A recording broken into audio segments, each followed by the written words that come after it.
Well, I think the debate over this pipeline, Vashi, is really just the surface of a much bigger issue, which is whether there's a new pipeline there or not. The rest of the world is going to stop buying Canada's fossil fuel exports within the next couple decades. And that's not a surprise. We see that happening, and we see the pace of technological change accelerating. So renewables are becoming cheaper much faster than we thought they would. So this is going to happen, whether this particular pipeline goes ahead. And there really aren't many jobs. There's some short-term construction jobs, but there's almost no work involved in the pipeline itself, operating the pipeline itself once it's built.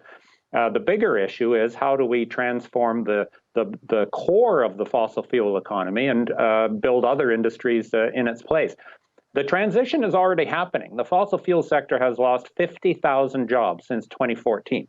So we can't just bury our heads in the sand and say, please, rest of the world, keep buying our oil. It's somehow incrementally more ethical than Saudi Arabian oil. That's irrelevant when other forms of energy are cheaper than oil, period. And that gap is going to become even more apparent. So what we really need to do is recognize that this transition is occurring, support the people who are affected by it. So far, those 50,000 people who've been cut loose by their employers who thought they were a burden to the bottom line have been not given the sort of support for retraining or relocation.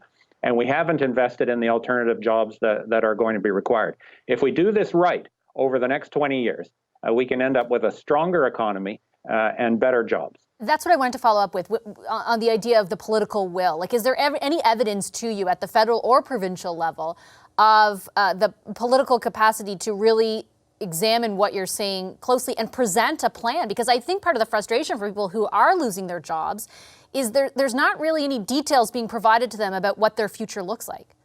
Mm-hmm. Well, I actually think that there's been some encouraging changes in the rhetoric, even at the Alberta provincial level. You know, I mean, on the one hand, of course, everyone's tilting at windmills today, saying, well, if only we could have XL built, everything would be fine. Nobody believes that.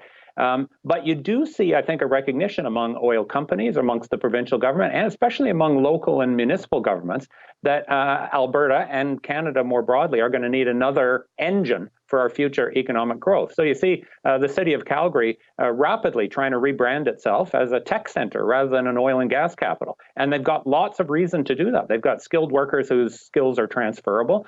They've got excellent infrastructure. It's a great place to live. And that's the sort of thing that we're going to need more of. We've had some positive experience with the transition away from coal-fired electricity in Alberta and now across Canada. We've brought the people together, the unions, the industry, universities, development officials. I think we could do this, but it does mean recognizing that the transition is going to occur and then making a long-term, well-funded commitment to making sure that it's an effective and a fair one.